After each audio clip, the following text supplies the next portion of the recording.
అంకిత రాజ్. అసలు ఈ పేర్లను విడదీసి చూడడానికి కూడా కొందరు ఇష్టపడరు.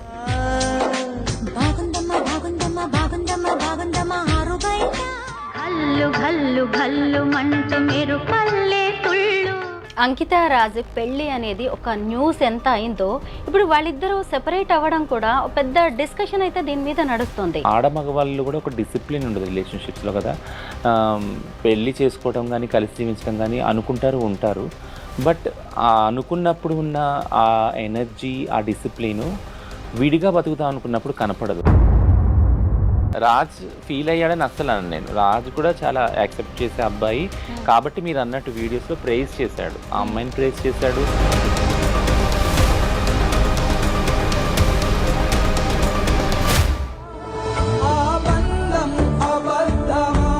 మీ కమ్యూనిటీలో ఇలాంటివి కామన్. పెళ్లి చేసుకోవడం, ప్రేమించడం, మోసం చేసి వదిలేయడం, డబ్బులు తీసుకొని ఎటో వెళ్ళిపోవడం, లేదా ఈ అబ్బాయి మోసు తీసుకొని వదిలేశాడా, డబ్బులు వాడేసుకొని వదిలేశాడా, ఇలాంటి ఊహాగానాలు నార్మల్గా వస్తాయి.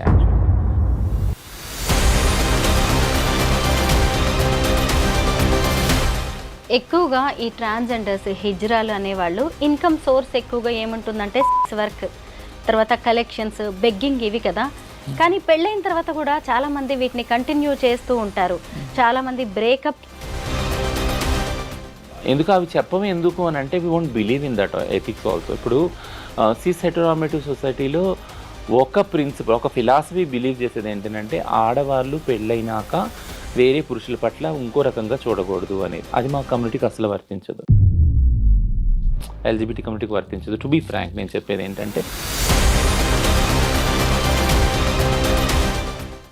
అందరికీ నమస్కారం, నేను Swaroopa Potlapalli. Welcome to I dream.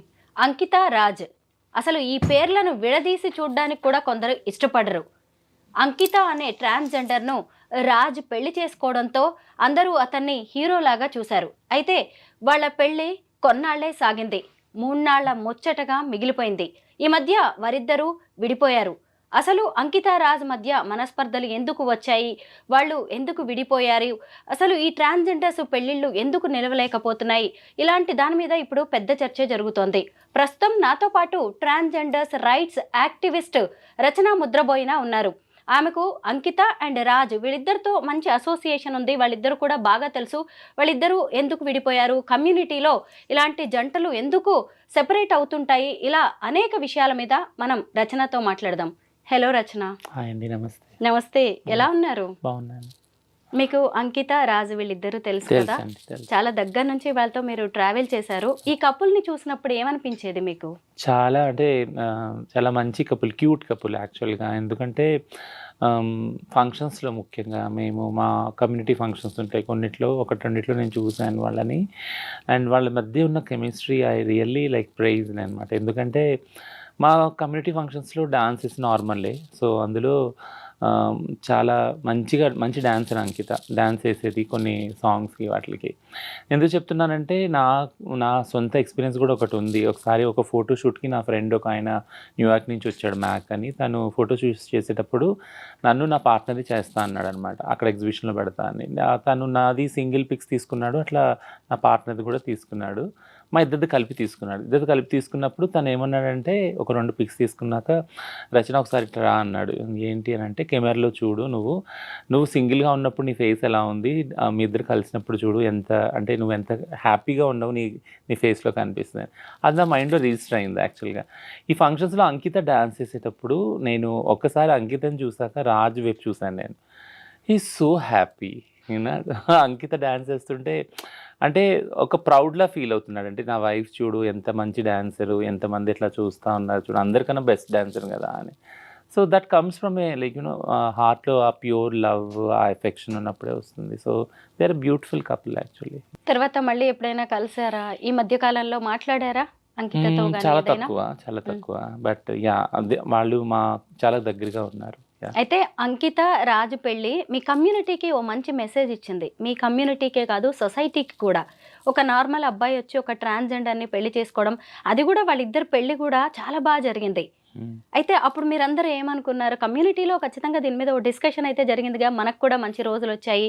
మనల్ని యాక్సెప్ట్ చేయడానికి ఇలా వస్తున్నారు అనే దాని మీద ఓ డిస్కషన్ జరిగి ఉంటుంది కదా! టు బీ ఫ్రాంక్ యాక్చువల్‌గా వాళ్ళు పెళ్ళైనప్పుడే నన్ను పిలిచారు యాక్చువల్‌గా హ్మ్. ఇంటర్వ్యూ చేద్దాం అంకిత రాజ్ మీద అని. బట్ లైక్ అప్పుడు నాకు టైం లేకుండే. But yeah! ఆ తర్వాత ఇప్పుడు వాళ్ళు అంటే లేరు. కలిసి లేరు. బట్ ఇప్పుడు చేయాల్సొచ్చింది. బట్ ఈ ఈ జంటలు ఏదైతే ఉన్నారో ట్రాన్స్‌జెండర్ కమ్యూనిటీతో ముఖ్యంగా కలిసి జీవిస్తున్న పార్ట్నర్స్ గురించి గానీ, లేదా ఈ రిలేషన్‌షిప్స్ గురించి గానీ ఎప్పుడూ మాట్లాడాలని నాకుండే. ఎందుకంటే it's not only community topic, it's also legal topic and it's also social topic కదా. అంటే మేము సమాజంలో ఉన్నాము, సమాజంలో కూడా జంటలు ఉన్నారు, ఆడ మగవాళ్ళు ఉన్నారు. అలాగా మా ట్రాన్స్ వాళ్ళతో జీవించే వాళ్ళు ఉన్నారు, ట్రాన్స్ వాళ్ళు మళ్ళీ ట్రాన్స్ మహిళలు ఉన్నారు, ట్రాన్స్ పురుషులు కూడా ఉన్నారు యాక్చువల్గా. ఇప్పుడిప్పుడే ట్రాన్స్జెండర్ రైట్స్ అనే వాటి గురించి 2014 నుంచి మనం మాట్లాడుకోవడం స్టార్ట్ చేసాం. సుప్రీంకోర్టు జడ్జిమెంట్ తర్వాత మాట్లాడుకోవడం స్టార్ట్ చేసాం.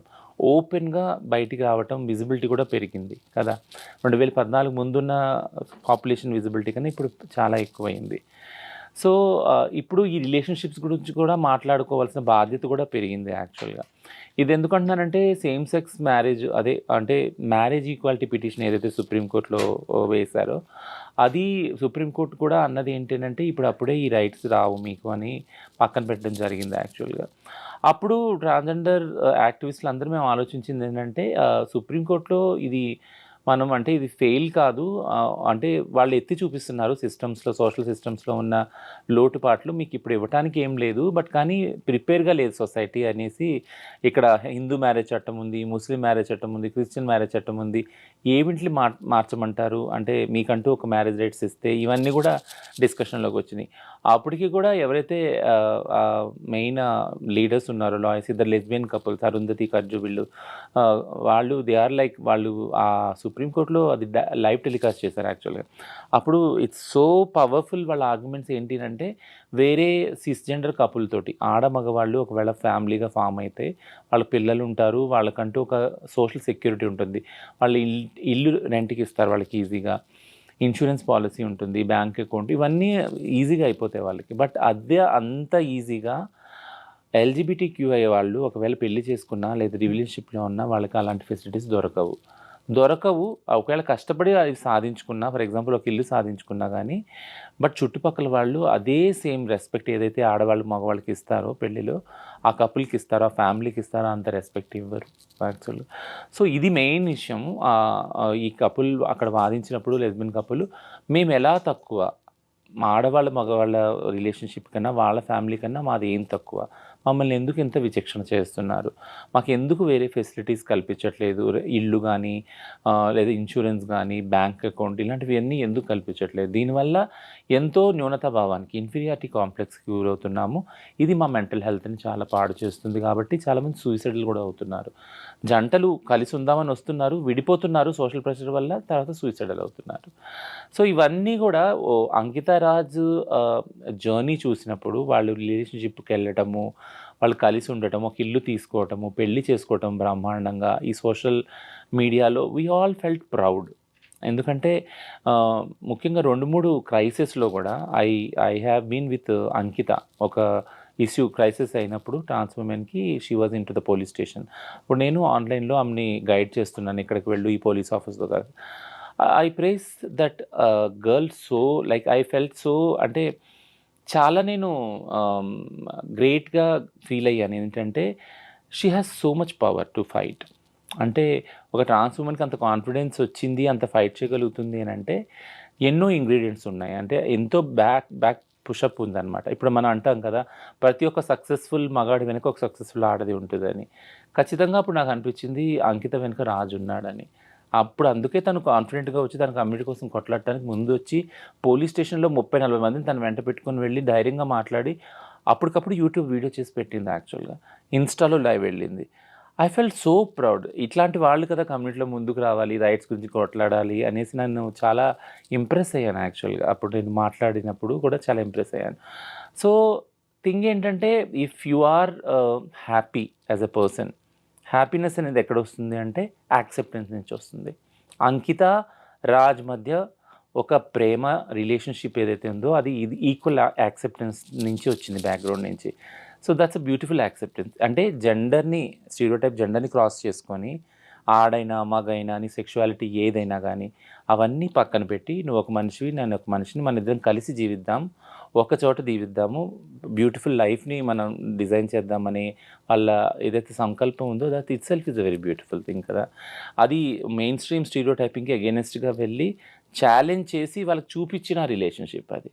And we must all prize that relationship. Yeah. Ankita Raj పెళ్ళి అనేది ఒక న్యూస్ ఎంత అయిందో ఇప్పుడు వాళ్ళిద్దరూ సెపరేట్ అవ్వడం కూడా ఒక పెద్ద డిస్కషన్ అయితే దీని మీద నడుస్తుంది. అయితే అంకిత రాజ్ ఎందుకు విడిపోయారనే దాని మీద ఎవరికి కూడా ఒక క్లారిటీ రావట్లేదు.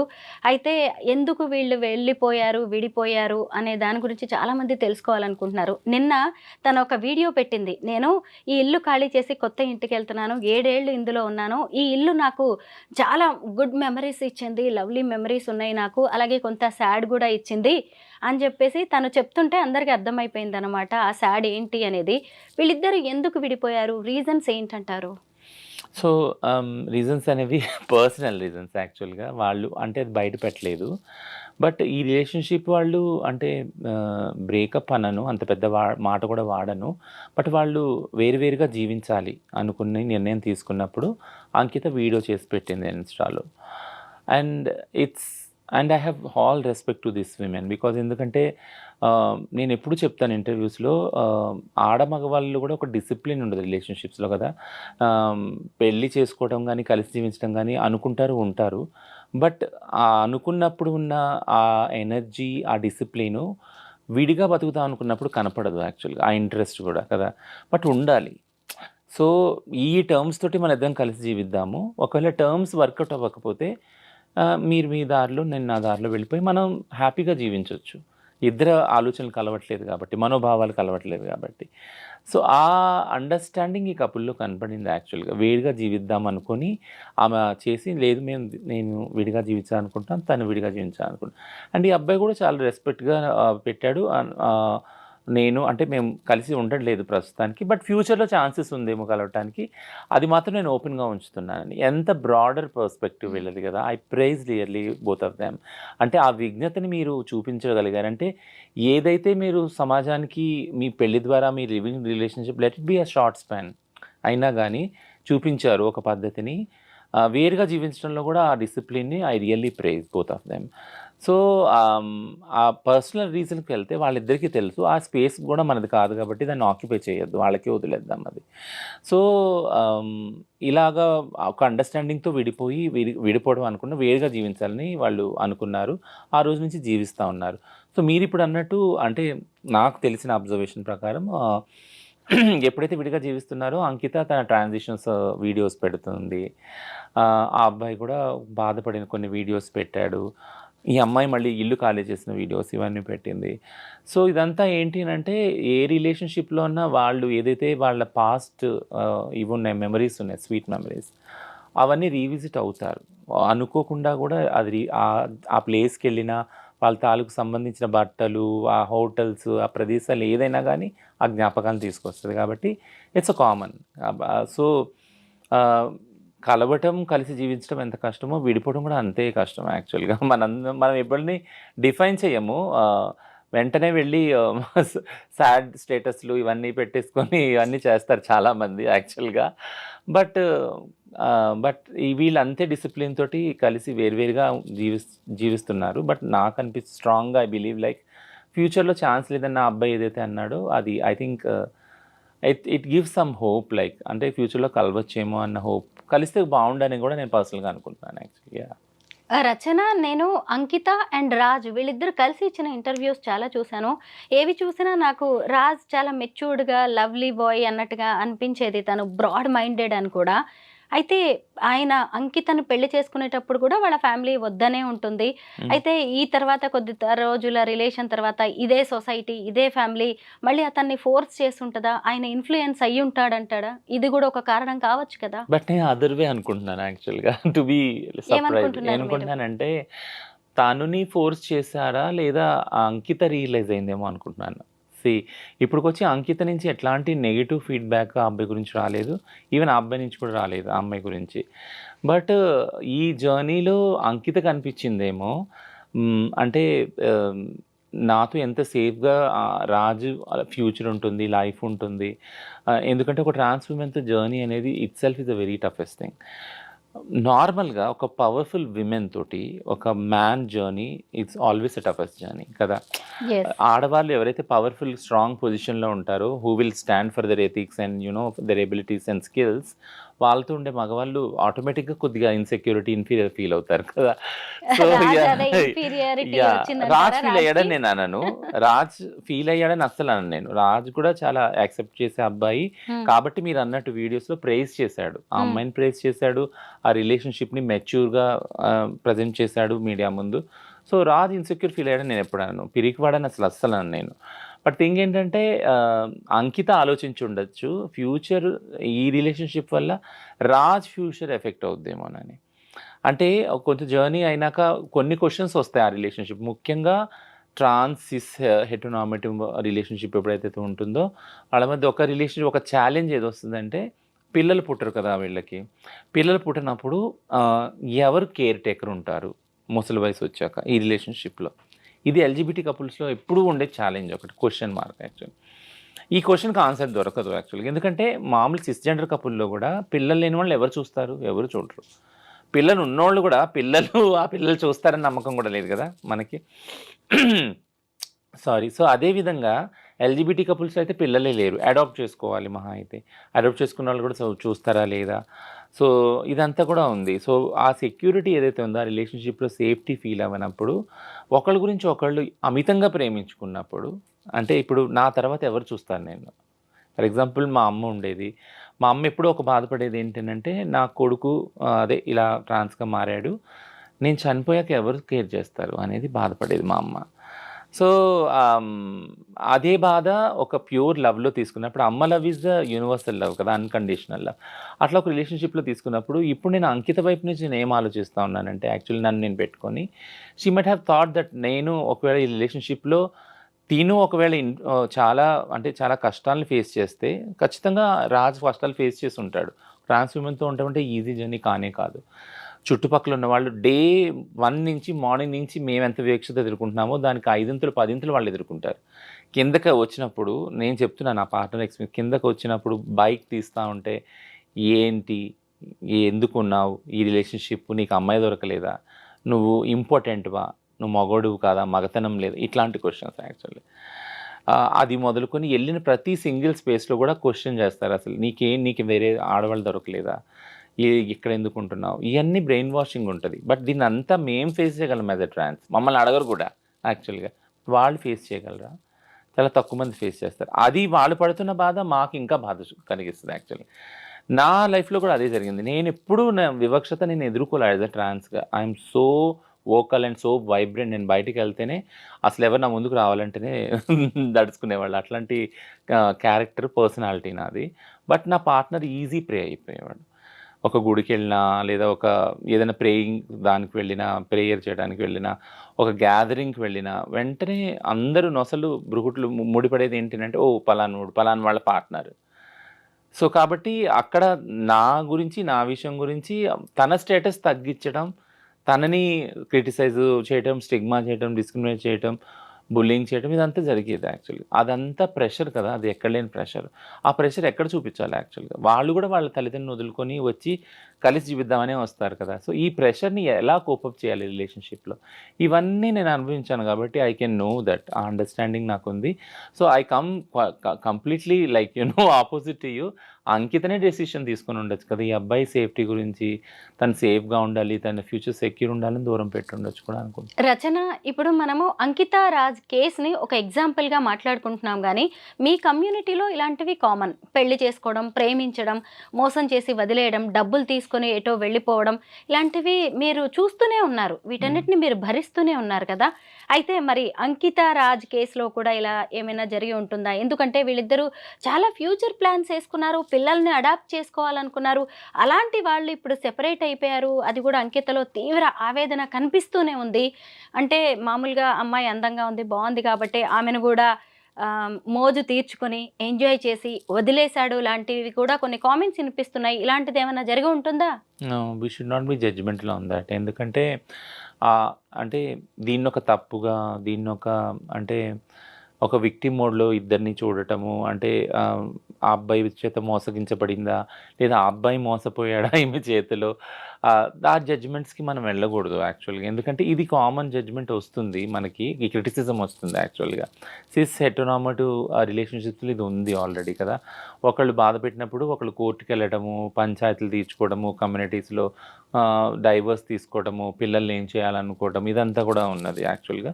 సో, ఈ థాట్ ఈజీగానే వస్తది మనకి. ఎవరు ఏం చేశారు? దానివల్ల విడిపోయారా?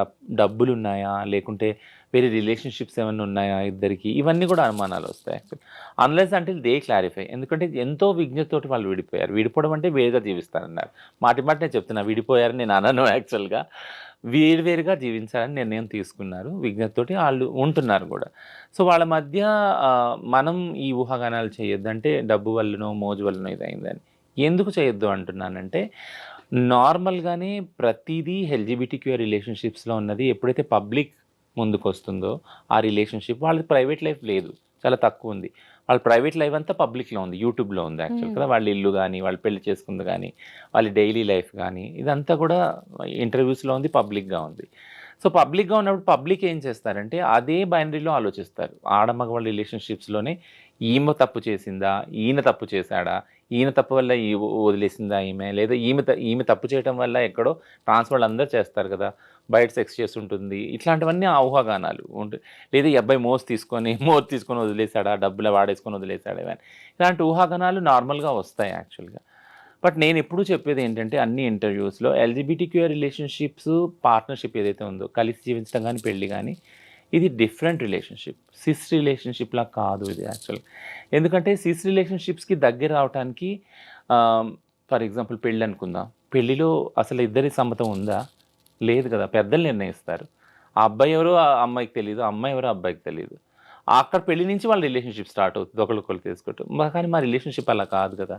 మేము ఒకళ్ళనొకళ్ళు అబ్జర్వ్ చేసుకుంటాం. ఒక జర్నీ చేస్తాం యాక్చువల్‌గా. అప్పుడు నిర్ణయించుకుంటాం మనం కలిసి జీవించాలా? పెళ్లి చేసుకోవాలా అని. సో, స్టార్టింగ్ పాయింట్ చాలా డిఫరెంట్ ఉంది దాన్ని చూడండి. అప్పుడు ఒక అండర్‌స్టాండింగ్ అవుతుంది. ఇది ఫస్ట్ మెట్టు. సెకండ్ మెట్టు ఏంటనంటే రిస్క్. ఇప్పుడు నేను ఈ అబ్బాయి నాతో ఉంటున్నాడు. ఈ అబ్బాయితో ఉండటం వల్ల నేను నా ఫ్రీడమ్‌ని కోల్పోతాను యాక్చువల్‌గా. నాకు చాలా బాయ్ ఫ్రెండ్స్ ఉండొచ్చు. లేదా నేను సెక్స్ వర్క్‌లో ఉండొచ్చు ప్రొఫెషన్‌గా కదా! వీటిలన్నిటిని నేను ఫోర్‌గో అవ్వాలి. ఆ సాక్రిఫైస్ నేను చేయాలి. ఎందుకంటే నేను ఒక వైఫ్‌ని అవుతున్నాను ఇప్పుడు ఆ అబ్బాయికి కాబట్టి. అనే అండర్‌స్టాండింగ్‌కి ఈ అమ్మాయి రావాలి. ఆ అబ్బాయి గూడా నాకొక రిలేషన్‌షిప్ ఫ్రెండ్ సర్కిల్ ఉంది. నా ఇంటోళ్ళున్నారు. వాళ్ళ ఖాందాన్ ఉంది.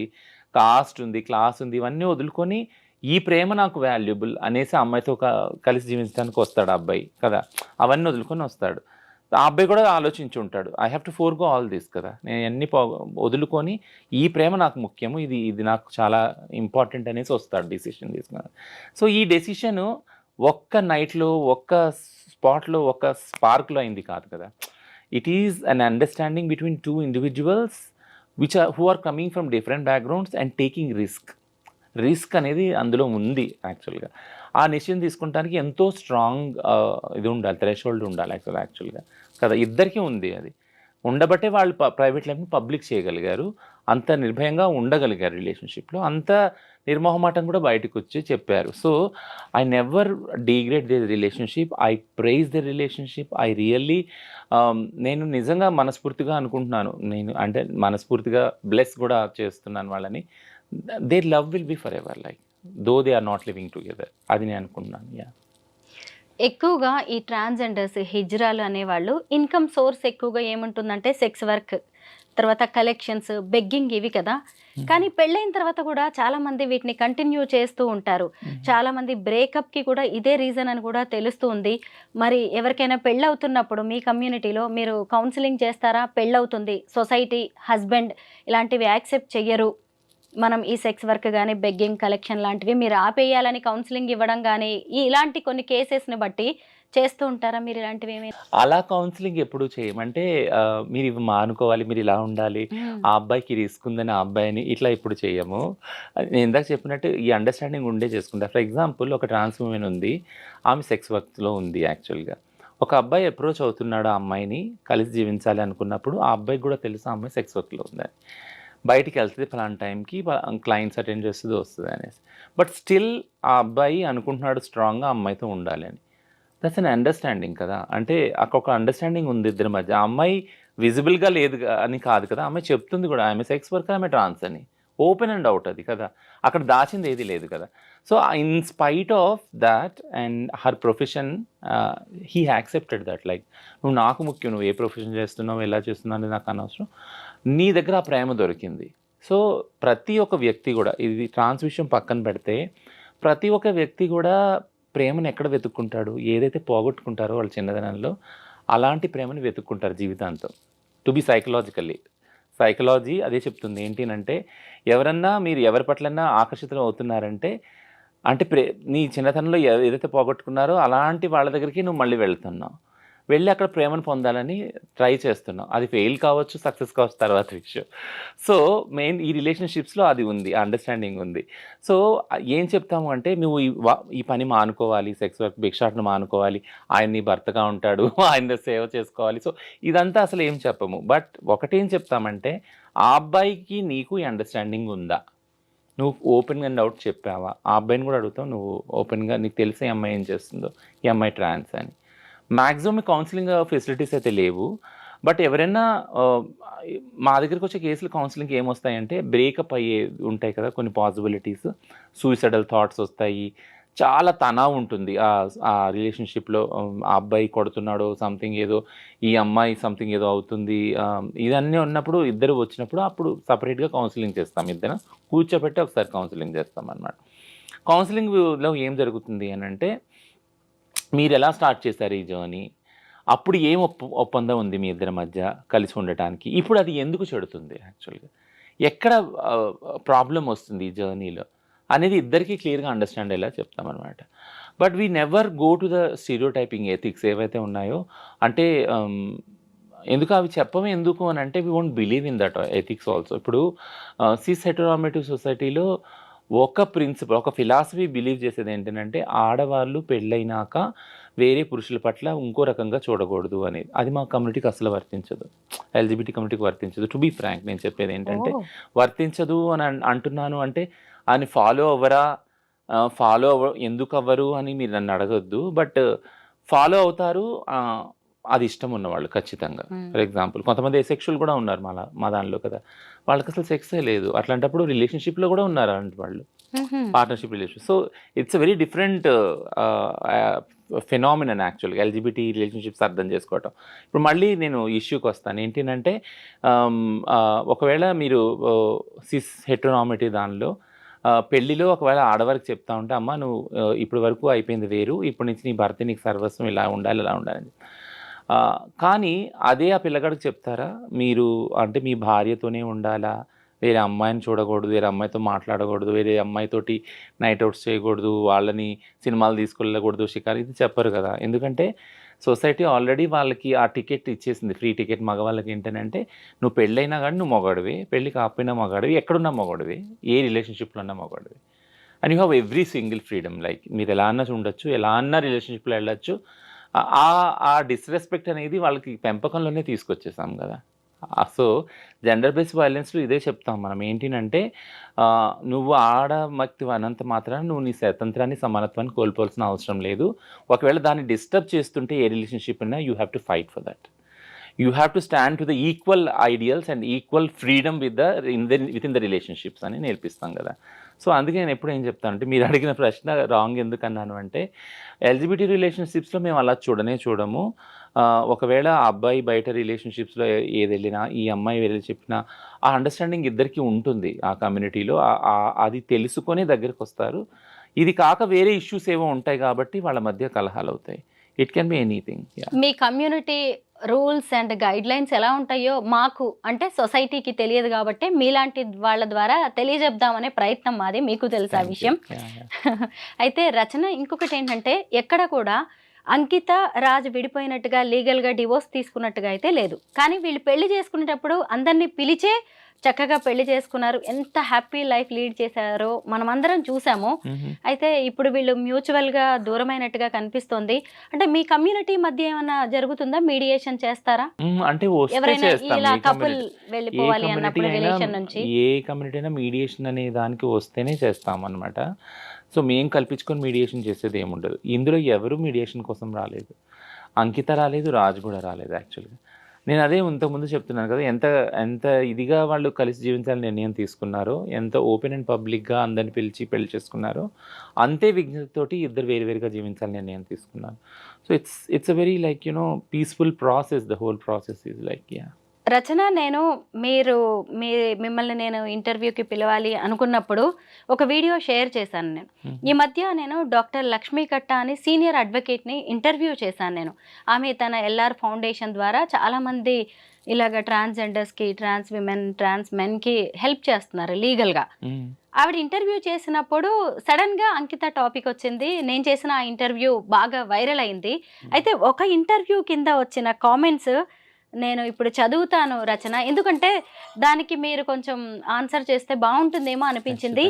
ఈ కామెంట్స్ అనేవి సొసైటీ వేస్తున్న ప్రశ్నలు. దీనికి మీరు చెప్తే బాగుంటుంది.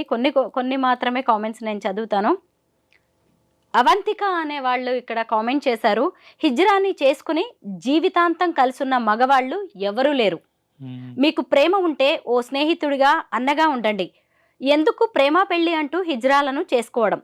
పాపం ఆ రాజు తల్లిదండ్రులు ఎంతగా బాధ, క్షోభ అనుభవించి ఉంటారు కొడుకు చేసిన పనికి ఈ సమాజంలో.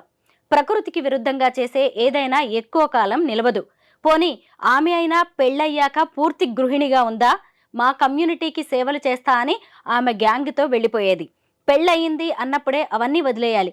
పాపం అంకిత, రాజ్ ఎంత బాగుండేవాళ్ళు, ఇద్దరు ప్రేమగా ఉండేవాళ్ళు. 3 నాళ్ల ముచ్చటే అయిపోయింది వాళ్ళ పెళ్ళి అని అంకిత అనే ఆవిడ పెట్టారు. దీనికి మీరేమంటారు? సో, 2, 3 విషయాలు అందులో ఉన్నాయి. యాక్చువల్‌గా ఏంటంటే హిజ్రా అని ఒకవేళ జీవితాంతం ఉండలేకపోతే మీరు పెళ్లి చేసుకోవద్దు, అక్కో చెల్లో అనుకొని మీరు ఉండొచ్చు అనేసి అదొకటి ఉంది కామెంట్. ఇంకోటి ఏంటంటే ఆ అబ్బాయి తరపు తల్లిదండ్రులు పాపం ఎంత బాధపడి ఉంటారు అనేది ఒకటి ఉంది. రెండోది, మీరు న్యాచురల్‌గా మీకు పిల్లలు పుట్టరు కాబట్టి ఇదంతా కాబట్టి మీరు ఎందుకు పెళ్లి చేసుకోవటం అనేది ఒక ప్రశ్న. సో 2, 3 ఉన్నాయి యాక్చువల్‌గా. నేను చెప్పడం ఏంటంటే ఫస్ట్ ఇష్యూకి వచ్చి అంటే హిజ్రాని చెల్లి, అక్క, తల్లి ఓకే, అది చూసుకోవచ్చు, చూస్తూనే వచ్చింది తరతరాలుగా సమాజము. హిజ్రా వాళ్ళ దీవెనలు మంచివి అని, వాళ్ళు వెళ్ళినప్పుడు, పిల్లలు పుట్టినప్పుడు, దుకాణాలు ఓపెన్ చేసినప్పుడు, పెళ్ళిళ్ళు అయినప్పుడు వాళ్ళ దీవెన చూసుకోవడానికి వాళ్ళని పిలిచి వాళ్ళ దీవెనలు తీసుకునేవాళ్ళు. సో హిజ్రా వ్యవస్థ సోకాల్డ్ ఏన్షియంట్ ట్రెడిషన్ చూసినప్పుడు వాళ్ళకి పెళ్ళి అనేది లేనే లేదు యాక్చువల్గా. సో పెళ్ళి అనేది లేదు ఎందుకు అని అంటే వాళ్ళ శరీరాల్లో సెక్స్ లేదు యాక్చువల్గా. వాళ్ళు సర్జరీ ఏదైతే చేసుకుంటారో దాని ద్వారా సెక్స్ అనే దాని నుంచి విడిపోతారు, సెక్స్ ఉండదు. సెక్స్ లేని బాడీస్ కాబట్టి వాళ్ళ పవిత్రమైన బాడీస్, వాళ్ళ దీవెనలు కూడా పవిత్రమైనవి. సో ఈ పర్సెప్షన్ నుంచి ఈ పర్సెప్షన్ వాల్యూస్ అనేవి వస్తున్నాయి యాక్చువల్లీ. ఈ ఆలోచన వస్తుంది. వాళ్ళు అంటే అక్క చెల్లిగా ఉండొచ్చు, తల్లిగా ఉండొచ్చు, పెళ్లి చేసుకోవచ్చు, పెళ్లి చేసుకోకూడదు. బట్ హిజ్రాకు పెళ్లి చేసుకోకూడదు అనేది ఎక్కడ రాసి లేదు, చేసుకోలేరని గతంలో కూడా జరిగింది. ఇది కొత్త విషయం ఏమీ కాదు. వాళ్ళకు కూడా మనసు ఉంది, వాళ్ళు కూడా మనుషులే, వాళ్ళకు కూడా హక్కు ఉంది. ముఖ్యంగా ఏంటంటే ఎప్పుడైతే సుప్రీంకోర్టు చెప్పిందో సమాన హక్కులు, రాజ్యాంగ హక్కులు అన్నప్పుడు కలిసి జీవించే హక్కు వాళ్ళకు కూడా ఉంది. అది కోర్టులు ఒప్పుకోలేదు, సుప్రీంకోర్టు ఒప్పుకోలేదు, సపరేట్ రాజ్యం చేస్తే అది వేరే విషయం. బట్ రాజ్యాంగ హక్కులు వాళ్ళకు ఉన్నాయన్నప్పుడు ఆడవారికి మగవారికి ఉన్న స్వేచ్ఛ, స్వతంత్రాలు హిజ్రాలకు కూడా ఉన్నాయి. So they can be in relationship, they can marry also. అది లీగల్ గుర్తింపు పొందదు, అది వేరే విషయం. ఆ చట్టాలు మార్చాలి, ఆ బ్యాటిల్ జరుగుతూ ఉంది సపరేట్గా. రెండో విషయం వచ్చి అంటే సో ఒకవేళ కలిసి ఉన్నప్పుడు లేదా పెళ్లి చేసుకున్నప్పుడు ఖచ్చితంగా పార్ట్నర్ అని అంటారు, భార్య భర్తలనే అంటారు వాళ్ళని. కాబట్టి ఆ రిలేషన్షిప్ ఆటోమేటిక్గా అలానే ఐడెంటిఫై అవుతుంది. రెండోది, ఆ పిల్లాడి తల్లిదండ్రులు ఎంత బాధపడి ఉంటారు. బాధ మా తల్లిదండ్రులకు కూడా ఉంది కదా. అంటే మా కొడుకు ఇలా అయిపోయాడు, ఇల్లు బోర్డులు పెట్టి వచ్చేసాడు. ఒక్కొక్క చోట మాకు అన్న తమ్ముళ్ళు ఉన్న చోట మేము వాళ్ళల్లో ఒకటైనప్పుడు వాళ్ళకు వంశాంకురాలు ఉన్నారు, మధ్యవాడు వెళ్ళిపోయిన పెద్దోడికి చిన్నోడు ఉన్నారు, లేదా ఒకడు వెళ్ళిపోయినా ఒకడు ఉన్నారు, ఇట్లా అనుకొని సరిపెట్టుకుంటారు. ఎవరు లేని వాళ్ళు మరి ఒకడే కొడుకు ఉంటాడు. ఆ ఒక్క కొడుకు వచ్చి ట్రాన్స్ ఉమెన్గా మారిపోయి వాళ్ళకి మనుగడ లేక భిక్షాటన సెక్స్ వర్క్లోకి వచ్చేసినప్పుడు వాళ్ళు బాధపడతారు. ఓకేనా. సో ఆ బాధ ఇన్ని రోజులు కూడా ఎవరు మాట్లాడలేదు యాక్చువల్గా. ట్రాన్స్ మహిళలు వాళ్ళ ఇళ్ళలోంచి వెలివేయబడి వాళ్ళ ఇల్లు వదిలిపెట్టేసి వచ్చి, బట్ వెలివేయబడినా వచ్చేసినా కానీ అక్కడ బాధ్యతలు వాళ్ళు నిర్వర్తించారు. ఒక అన్నగా, ఒక చెల్లిగా, ఒక కొడుకుగా. ఓకేనా. ఆ రిలేషన్షిప్లో అక్కడ ఉన్న వాళ్ళ చదువులు కానీ పెళ్ళిళ్ళు కానీ అన్నీ నేను సంపాదించిన భిక్షాటం ద్వారా సెక్స్ ఓళ్ళు అమ్ముకున్న డబ్బు ద్వారా అవన్నీ ఫుల్ఫిల్ చేశారు మా వాళ్ళు. అడగండి ఎవరు ఫుల్ఫిల్ చేయలేదు. మేము బయటకు వచ్చేసినా మేము జీవించేది మా కోసం కాదు, మా సోకాల్డ్ ఫ్యామిలీ కోసమే, మా అక్కల కోసం, మా తమ్ముళ్ళ కోసం, మా అమ్మ నాన్నల కోసమే బతుకుతాం. మేము సంపాదించి ప్రతి సింగిల్ పైసా వాళ్ళకి పెడతాం. వాళ్ళు మా ప్రయారిటీ యాక్చువల్గా. ఆ తర్వాత వీళ్ళు మా ప్రయారిటీ. సో మీరు ఈ అంత డిస్కషన్ తర్వాత ఒకటి విషయం మీకు అర్థమవుతుంది. అంటే ఈ ప్రాసెస్ అంతట్లో ట్రాన్స్ మహిళలకి అసలు ప్రేమ ఎక్కడ దొరికింది? దొరకలేదు. మీరు ఆ సోకాల్డ్ వ్యక్తి ఎవరైతే రిలేషన్షిప్లో వచ్చాడో, కొంతకాలం ఉన్నాడో, ఉండి ఉండలేక ఇమ్మడలేక వెళ్ళిపోయాడో, ఆ వ్యక్తి గురించి వాళ్ళ తల్లిదండ్రుల గురించి మాట్లాడతారు. ఆ వ్యక్తి తిరిగి ఆ వ్యవస్థలోకి వెళ్ళినా మళ్ళీ ప్రేమ దొరుకుద్ది. వాళ్ళ తల్లిదండ్రులు దొరుకుతారు, అన్నతమ్ముళ్ళు దొరుకుతారు, అక్క చెల్లి దొరుకుతారు. మా ట్రాన్స్ మహిళలకి దొరకరే, ఎప్పటికీ దొరకరు. ఈ దొరికిన కొద్దిపాటి టైం కూడా ఆ వ్యక్తి ద్వారా ఆ ప్రేమ కూడా ఎప్పుడుగా స్టాండర్డ్గా ఉండదు. సో ఇందులో విక్టిమ్ ఎవరు యాక్చువల్గా? అంటే నేను కంపారిజన్ చేస్తున్నానని కాదు, బట్ ఇన్ని బాధలు ఇన్ని అలవాటు చేసుకోమని ట్రాన్స్ మహిళలు ఎందుకు వదిలేశారు? తల్లిదండ్రులు, అక్క తమ్ముళ్ళు, అన్న చెల్లెలు అందరూ వదిలేసి ఒంటరిగా వచ్చి బయట జీవిస్తా అడుక్కుంటా ఓళ్ళు అమ్మకుంటా ఈ రిలేషన్షిప్ వదిలేసి వెళ్ళిపోయినా మళ్ళీ ఆ అబ్బాయి వైపే మీరు జాలి అనేది ఎందుకు చూపిస్తూ ఉన్నారు అనేది నా ప్రశ్న, ఎదురు ప్రశ్న యాక్చువల్లీ. పెళ్ళయ్యాక పూర్తి గృహిణిగా ఉందా, మా కమ్యూనిటీకి సేవలు చేస్తా అని ఆమె గ్యాంగ్తో వెళ్ళేది. పెళ్ళయింది అన్నప్పుడే అవన్నీ వదిలేయాలి. సో పెళ్ళి, ఇప్పుడు నేను ఇంతకుముందు చెప్పాను ఒక ప్రశ్నకి సమాధానంగా, నేను ఒక క్రైసిస్ డీల్ చేసేటప్పుడు అంకిత పోలీస్ స్టేషన్లో ఉండి లైవ్ వెళ్ళింది యాక్చువల్గా. నేను ప్రౌడ్ ఫీల్ అయ్యాను. ప్రౌడ్ ఎందుకు ఫీల్ అయ్యానంటే నా సొంత లైఫ్ని కొరిలేట్ చేసుకున్నాను అంకితతోటి. ఎందుకంటే చాలా కొద్ది మంది మా కమ్యూనిటీ గురించి పనిచేసే వాళ్ళు ఉన్నారు. నా రిలేషన్షిప్స్, నా పర్సనల్ రిలేషన్షిప్ ఏదైతే ఉందో పార్ట్నర్షిప్ కానీ ఈ విషయం వల్ల చాలా క్రిటిసైజ్ అయింది, చాలా ఎఫెక్ట్ అయ్యింది. బట్ బాధపడ్డాను నేను. బట్ బాధపడినప్పుడల్లా నాకు ఒకటి జ్ఞాపకం వచ్చేది ఏంటంటే, నేను కాకపోతే ఎవరు చేస్తారు నా కమ్యూనిటీకి పని? చేసేవాళ్ళు చాలామంది ఉంటారు, బట్ నాకు చెయ్యాలి, నేను చెయ్యాలి. చేసి ఏదో ఒకటి వీళ్ళ ఒక దారికి నేను బతికినంతకాలం అట్లీస్ట్ కొన్ని సిస్టమ్స్ డెవలప్ చేసి నేను వెళ్ళిపోవాలి. ఆ తర్వాత నా తర్వాత ఉన్న వాళ్ళు దాన్ని ముందుకు తీసుకెళ్తారనే ఒక ఆలోచన ఇప్పుడు ఉంది. సో ఆ ఆలోచనలోకి, అలాంటి ఆలోచనల ద్వారా అంకిత వచ్చినప్పుడు నేను అనుకున్నాను, చాలా హ్యాపీగా ఫీల్ అయ్యాను. అండ్ ఇప్పుడు వింటున్నాను సేమ్ క్రిటిసిజం కూడా. అంటే భర్త రాగానే అంతే, అంటే నేను నా కమ్యూనిటీ గురించి దాని గురించి పోరాడే పటిమని వదిలేసుకోవడం అది ఎంత సమంజసం యాక్చువల్గా. ఎందుకంటే నేను ఆ బాధల్ని చూస్తూ వచ్చాను కాబట్టి నా లైఫ్లో. నా తర్వాత తరాల వాళ్ళు ఆ బాధలు పడకూడదని కదా ముందుకు వచ్చింది యాక్చువల్గా మీరు ప్రైజ్ చేయాలి ఆ ఫైట్ కోసం, ఆ ముందుకు వచ్చి కొట్లాడుతాను, కానీ మీరు క్రిటిసైజ్ చేస్తున్నారు. సో ఈ క్రిటిసిజం నాకే కాదు, నా ప్లేస్లో ఉన్న మహిళలు కూడా ఇంతకుముందు ఎదుర్కొన్నారు చాలామంది. అంటే ఆలనాటి సరోజినీ నాయుడు, దుర్గాబాయి దేశ్ముఖ్, ఇందిరాగాంధీ తరఫు నుంచి ఆడవాళ్ళందరూ కూడా స్ట్రాంగ్ విమెన్ లీడర్స్ అందరూ అదే క్రిటిసిజం ఫేస్ చేశారు. And being a trans woman normal, మేము మా కమ్యూనిటీకి చేసే ఏదైతే ఫైటింగ్ ఉందో దీన్ని కూడా ఇలా క్రిటిసైజ్ చేస్తున్నారు. ఇంకొక కామెంట్ ఉంది, దానికి మీరు ఆన్సర్ చేస్తే బాగుంటుంది. ఇద్దరు మగవాళ్ళు పెళ్లి చేసుకోవడం ఏంటి, ఎవరిని బాధ పెట్టాలని అనడం లేదు, ఎన్ని సర్జరీలు చేసుకున్నా సరే పెళ్లి కరెక్ట్ కాదు, కలిసి ఉండాలనుకోవడం కరెక్ట్ కాదు, ఎవరు బతుకు వాళ్ళు బతికితే మంచిది, ఇలాంటివి సక్సెస్ అవ్వడం అనేది జరగదు అన్నారు. సో ఇదైతే చాలా కోర్టులే చెప్పి నేను మీకు చెప్పాను కదా, అంటే నాల్సా జడ్జ్మెంట్ రాకముందే ఎన్నో లివింగ్ రిలేషన్స్ ట్రాన్స్ ఉమెన్ తోటి ఉన్న వాళ్ళు చాలామంది, ట్రాన్స్ ఉమెన్ పెళ్లి చేసుకొని వదిలేసి వెళ్ళిపోయి వాళ్ళని డబ్బులు వాడుకొని అన్ని చేసిన వాళ్ళు కోర్టుకి వెళ్ళినప్పుడు కోర్టులో జడ్జిలు, లాయర్లు అందరూ ఇదే ప్రూవ్ చేయడానికి they are behind this. Like ఈమె ఆమె కాదు కదా, ఈమె పిల్లల్ని కనలేదు కదా అని. అంటే ఇప్పుడు పిల్లల్ని కనని ఆడవాళ్ళని ట్రాన్స్ అంటారు అనరు కదా. చాలా అంటే చాలా వాళ్ళని హీనంగా చూస్తారు.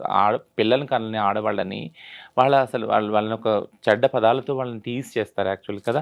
అది చాలా క్రూరమైన సంస్కృతి సమాజంలో ఉంది. సో నేనేమంటున్నానంటే పిల్లల కన్నంత మాత్రాన మనుషులు కాకపోరు, ఆ రిలేషన్షిప్కి వాల్యూ ఏం తగ్గదు నాకు తెలిసి. సో పిల్లల ప్రొడ్యూస్ చేయటానికి, సో ఒకవేళ మీరు అలా అంటే కనుక, కానీ పిల్లల ప్రొడ్యూస్ చేయటానికే ఈ పెళ్ళిళ్ళు అవుతున్నాయా? కాదు కదా. అదైతే కాదు కదా. కలిసి జీవించడానికైతే ఎంతో కొంత దృక్పథం ఉండే కదా. ఈ పెళ్ళిళ్ళు కానీ లివింగ్ రిలేషన్స్ అవుతున్నాయి. సో అదే దృక్పథంతో ఈ రిలేషన్షిప్ని కూడా చూడాలి. ఈ ఏదైతే క్రిటిసిజం వచ్చిందో అంటే ఇద్దరు మగాళ్ళు పెళ్లి చేసుకోవటం ఇది అంటే బయలాజికల్గా బైసెక్స్ ఏది ఉన్నా కానీ ట్రాన్స్ అనేవాళ్ళు వాళ్ళ జెండర్ ఐడెంటిటీ వేరుంటుంది.